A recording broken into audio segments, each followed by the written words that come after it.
Here's a package of heirloom tomato seeds, and here's a package of hybrid tomato seeds. And the third, well, it's neither hybrid nor heirloom. And which one is better? Well, there are benefits to heirlooms and benefits to hybrids. Today, I'm going to help answer the question, are heirloom seeds better?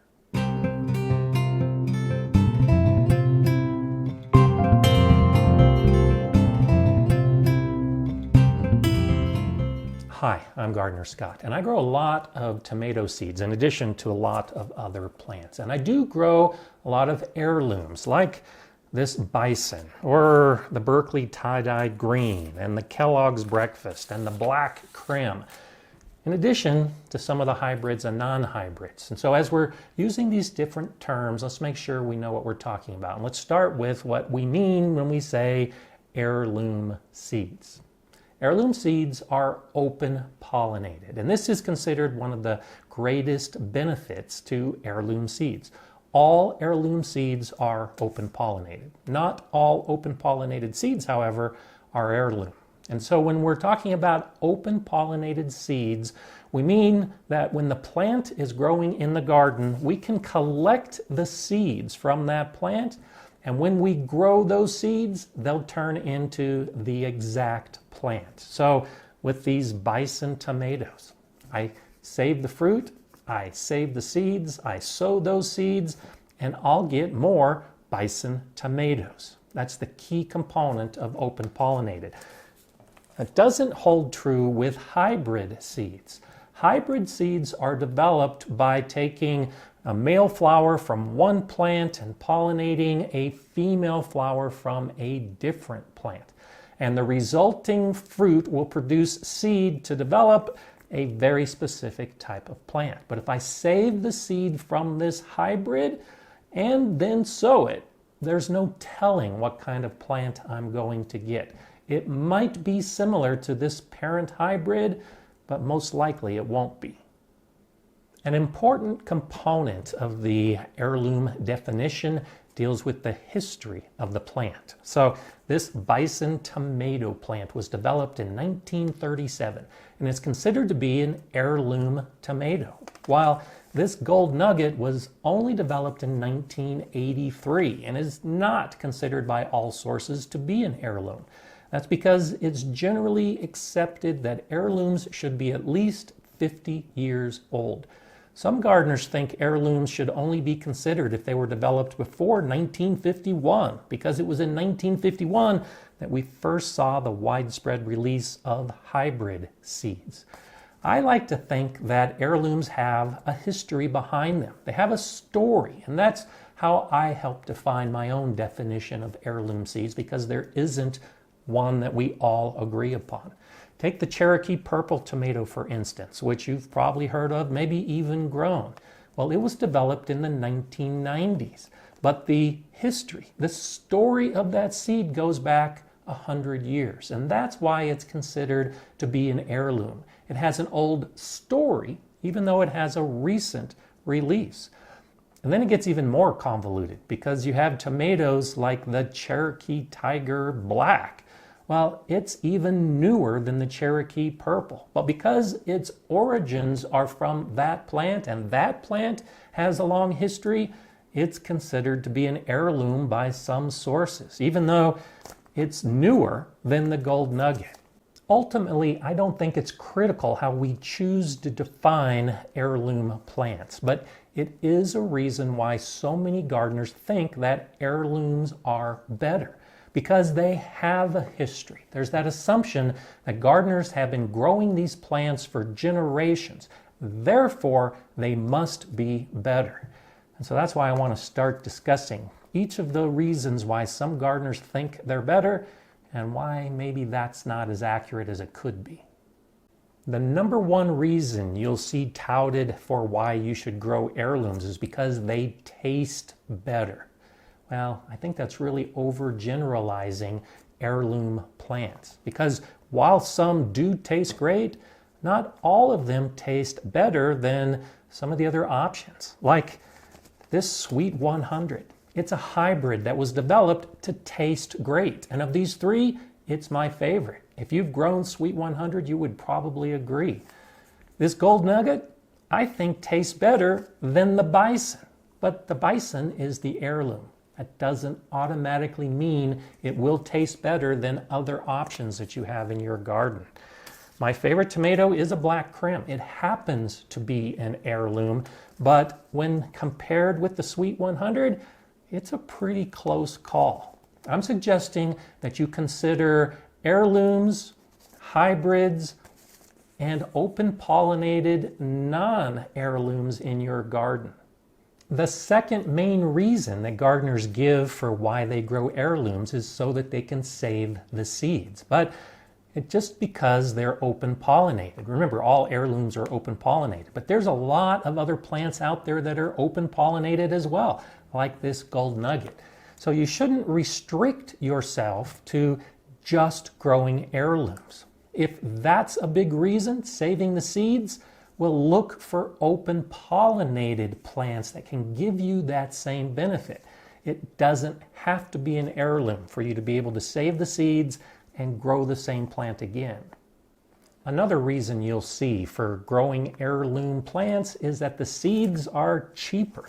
Again, the idea being that these have been around for a long time, there's a lot of companies selling them, and they can produce the seeds cheaper than a hybrid, which often requires research, and because you have to pollinate the one plant with the other plant, costs more.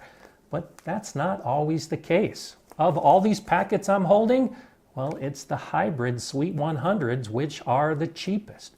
You may pay more for a hybrid seed packet, just like you may pay more for an open pollinated, just like you may pay more for an heirloom.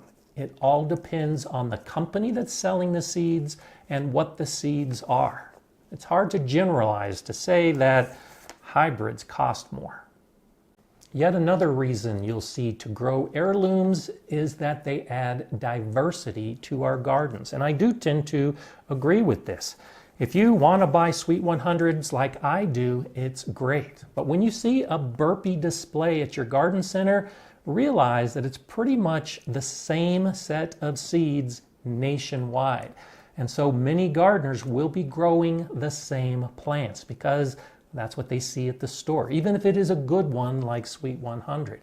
But by growing some of these other plants like the black Krim and the bison and Kellogg's breakfast and all the other heirlooms that are out there, you are keeping the story going. You are adding diversity to your garden, especially if you're saving the seeds and you share those seeds and you continue growing those plants. I do think it's important that we remember the history of some of our plants and we keep them growing. If they do well in your garden and if it's something you want to grow, not just because it's a heritage plant, but because it's something special in your garden. Heirlooms are more nutritious. You may have seen this as a reason why you should grow heirlooms, and there is some research to support it. There have been studies that compared the nutrition value of hybrids versus heirlooms, and the heirlooms have more nutrition. But often, the fruit that was selected to represent the hybrid was the kind we're buying in our stores, the ones that were developed for shipping and storage and selling, and not ones that were developed for nutrition, because there are hybrid fruits out there that were developed to be more nutritious. So I suggest, again, we avoid overgeneralizing. Sure, there are heirlooms that are packed with nutrition, but there are also a lot of open pollinated fruits that just don't happen to be called an heirloom that are also packed with nutrition, and hybrids as well. You may have heard that you should grow heirlooms because they've adapted over time to be best suited for our gardens. The idea being that over the generations of plants, all the many years of growing, gardeners have selected some of these heirlooms for the qualities that they offer because they grow better in the garden. But this is overgeneralizing again. I think it holds true for certain regions, but I don't think it holds true for an entire nation. I grow bison because it can handle some cold conditions like I have in my Colorado 5B garden. but it probably won't do best in an environment that's very hot and humid. So this was picked out as a great plant to grow in a garden like mine, but it might not be best to grow in a garden like yours. You might be able to find a hybrid that was developed for your specific climate that will do better than heirlooms, just because it's an heirloom. And it's important to note that when I talk about how these hybrids have been developed, I'm not talking about GMO seeds. That's a completely different thing. In the home garden, you will not ever see a GMO seed. Genetically modified seeds are strictly for commercial agriculture. Within the home garden, all of the seeds that you find will be non-GMO. But as far as hybrids are concerned, we're just seeing a cross between different types of plants. And at some point, every single heirloom seed was, in itself, a hybrid. That's why we have so many different types of plants that we have an option to grow. Because of mutations or because of accidental or intentional cross-pollination, a new plant will develop. It's a hybrid. Over time, the genetics of that plant may stabilize to the point that now it becomes open pollinated and then eventually could be termed an heirloom. Don't be so concerned that hybrid plants are concocted in some laboratory somewhere and that's why they're bad. Not at all. It's just a cross between plants that you might be able to find benefits with in your garden. Those benefits are why I grow some hybrids in my garden. Now, I love the idea of diversity. I love the idea of a history behind a plant. I love open pollination, which is why I grow some of these heirloom plants. But there are hybrids that have been developed to be very productive, like the Sweet 100 that just keeps growing and growing and giving and giving and giving me all the harvest I can get. There are hybrids that are developed to be disease resistant. There are hybrids that will grow exactly to the size that you want in your garden. There are hybrids that will give all the harvest within a very brief period of time. One of the knocks against heirloom fruits are that they aren't pretty. Well, there are heirlooms that are developed to be pretty. So if you think that your fruit should look a particular way, well, it's probably going to be a hybrid that you want to grow. I've been focusing on my tomato seeds, but the same factors are at play with all the other garden plants. There are heirloom peas and heirloom peppers and heirloom melons and squashes. You'll see heirlooms across the board when it comes to the opportunity to buy seeds, just like you'll see hybrids. The most successful gardeners are the ones that find out what works best in their garden, and then they continue to grow those plants. Then they'll try some new plants, and if they do well, they'll add it to the mix. That's what I do. That's why I have so many different types of seeds. And that's what I suggest you do. Find what works best. Are heirlooms better? Well, I think in some cases they are, but in many other cases they're not. And I don't like to generalize across an entire type of seed. I grow what works best for me and what I like within my garden.